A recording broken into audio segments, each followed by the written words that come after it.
अरे हम अलग हुए ही कहाँ थे, हम साथ हैं। पावर स्टार पवन सिंह की मुलाकात उपेंद्र कुशवाहा और फिर जेपी नड्डा फिर अमित शाह से होती है। लगातार एक के बाद एक मुलाकातों का दौर चलता है और फिर मीडिया से बातचीत करते हुए पवन सिंह बड़ा खुलासा करते नजर आ रहे हैं, क्योंकि एक बार फिर से भारतीय जनता पार्टी में वापसी हो गई है। और देखिए, मीडिया से बातचीत करते हुए पवन सिंह तौर पर कहते नजर आ रहे हैं कि अरे हम अलग हुए ही कहाँ थे, हम साथ हैं। देखिए, पवन सिंह का बड़ा बयान कह सकते हैं सामने आया है, क्योंकि आपको बता दें पिछले लोकसभा चुनाव यानी 2024 का लोकसभा चुनाव के दौरान उपेंद्र कुशवाहा एनडीए के खिलाफ चुनाव लड़े थे निर्दलीय प्रत्याशी के रूप में काराकाट से, और इस दौरान दूसरे नंबर पर पहुंचे थे। जो परिणाम सामने आए थे, 2 लाख से अधिक वोट जो है वह आए थे पवन सिंह को।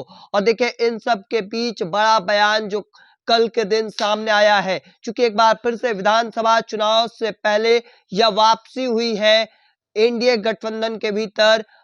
भारतीय जनता पार्टी के अंदर यह एंट्री जो है वह होने जा रही है। और देखिए, विधानसभा चुनाव लड़ने की जो चर्चा है, चूंकि इस दौरान उनसे यह भी पूछा गया कि विधानसभा चुनाव लड़ेंगे, उनका इस पर जवाब सीधे तौर पर कहना था कि यह सब समय बताई, यानी सीधे तौर पर चुनाव लड़ने को लेकर भी चर्चा हुई है। और जानकारी जो अब तक मिली है कि वह सीट भी फाइनल कर लिया गया है, आरा जिला के किसी विधानसभा सीट से वह चुनाव लड़ सकते हैं। तो देखिए, बड़ी जानकारी निकलकर सामने आ रही है।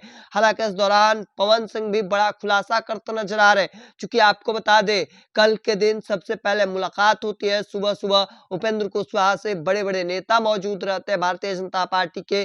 ठीक इसके बाद भारतीय जनता पार्टी के जो राष्ट्रीय अध्यक्ष हैं जेपी नड्डा, उनसे भी मुलाकात होती है और बातचीत का दौर जो है, चूंकि अब चुनाव जो है वह काफी नजदीक है, महज कुछ हफ्ते बचे हैं चुनाव ऐलान होने में, और उससे पहले वोट बैंक को साधने की कोशिश जो है वह की गई है। क्योंकि महागठबंधन को फायदा मिला जब उपेंद्र कुशवाहा और पवन सिंह सामने हुए।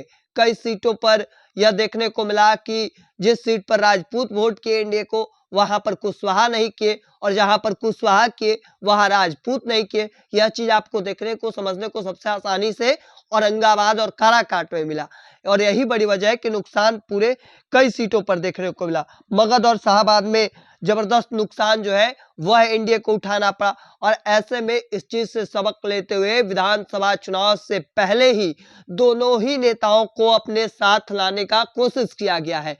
क्योंकि एक और उपेंद्र कुशवाहा जो कुशवाहा समाज के वोट बैंक पर मजबूत पकड़ रखते हैं और बड़े नेताओं में से एक है, वहीं दूसरी ओर power star Pawan Singh, Rajput vote bank उनके पास है मगध शाहबाद क्षेत्रों का।